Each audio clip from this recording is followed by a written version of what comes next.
What's up, guys? Welcome back to another video. This time I'm going to be talking about a very controversial topic, Captain Mar-Vell.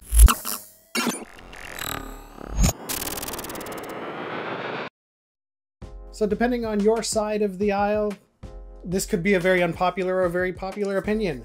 I enjoyed the movie. I liked it. It's not the best MCU movie out there, and it's definitely not the worst, obviously, but there's a lot of hatred out there, and I kind of didn't plan to do this review and do this video primarily because I kind of didn't want to surround myself in the negativity, but I thought to myself that this is something that I'm going to have to address. And so going into this movie, obviously there's not a lot of people that are familiar with Carol Danvers and Captain Mar-Vell, and if you haven't read the comics, obviously you're not going to be very familiar. They did change around her origin story, and they did swap around a few characters here and there, but spoiler alert, if you haven't watched the movie, I will be discussing spoilers going forward. There's a lot of contention around Brie Larson's performance. There are some points in the movie where her delivery falls flat, but for the most part there was a lot of humor, and I enjoyed a lot of the quips that she made, and it made her charming. And I think a lot of the hatred for Brie Larson's performance probably is a product of circumstance, in which in the beginning she is a Kree. She has blue blood, she has no inkling of her past, no memories of it, but you know, she's tormented by this nightmare that keeps happening, and she keeps seeing visions of a person, a mother figure for example, that she cares about and appears to her through the supreme intelligence, but she has no idea who this person is. And so for me, and I'm not saying that if you didn't enjoy Brie Larson's performance, or you didn't relate to her, or you thought it was you didn't have an emotional connection to her, that's great, that's your opinion. I'm not saying you're wrong, but for me, I think it all comes down to her circumstances. And the context of the situation is that she doesn't know who she is. She's inundated with visions of a past life that she can't explain and she can't make heads or tails of. And I think she delivers that performance rather well. And the only people she has to interact with are, you know, her soldier buddies and the people in the Star Force. And, you know, they do have their quips and their back and forths, but, you know, essentially that doesn't really give her a good chance to build any character or to build an emotional connection with the audience who isn't in Star Force, who isn't Kree.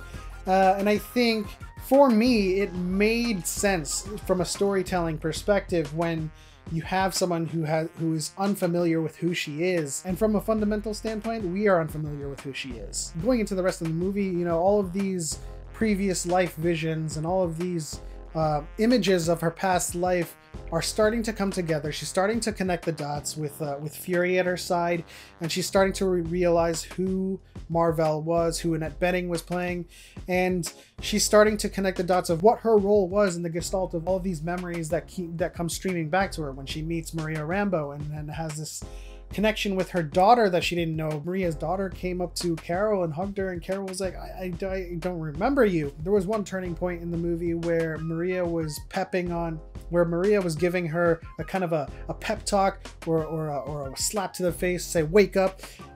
Brie Larson started tearing up, and I thought that was a hugely emotional turning point for me to connect with her. She was no longer Kree, she was no longer Veers, she was no longer Star Force. She was Carol Danvers. Now, before she learned about her identity, I thought her performance was okay. She had a lot of chemistry with Fury, and a lot of her interactions with him and her jokes and her quips, they were a little bit stale at points, but you know, she worked her way up. So after she puts two and two together and her memories come streaming back to her, she finally figures out who she is. Brie Larson's performance takes a 180.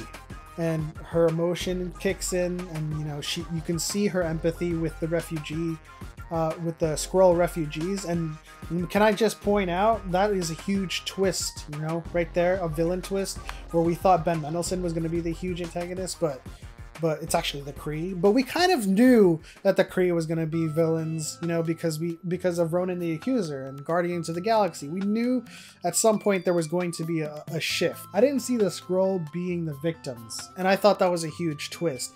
And when she interacts with the Skrull and their situation of being refugees, you can feel her emotion, you can feel her empathy, and I think Brie Larson captured what she needed to capture from moment to moment in the film. There's a huge parallel to be drawn between having no memory whatsoever and having no identity of who you are and having powers, and figuring out who you are and figuring out what your past life was and finally unleashing the full potential of the powers. It was kind of poetic in a way. As soon as she figured out who she really was, she went from Veers to Carol Danvers.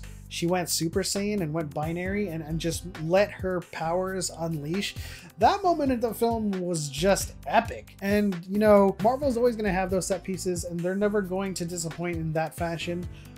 So in the end, this movie was enjoyable. I liked it. It's not the best Marvel movie out there, and it's not the worst Marvel movie out there, but I still would recommend you go see it and check it out for yourself, and try not to surround yourself in the negativity or the hatred. You might like it, or you might not like it, but that's the gamble you take with all movies, right? So that'll do it for this video. If you liked this review, please hit the like button, subscribe, and share. I am prepared for dislikes too, because this is a hugely controversial topic, seemingly a revisitation of The Last Jedi, and I like that movie too. But in any case, if you disagree, respectfully do so. And of course, I'll see you in the next one.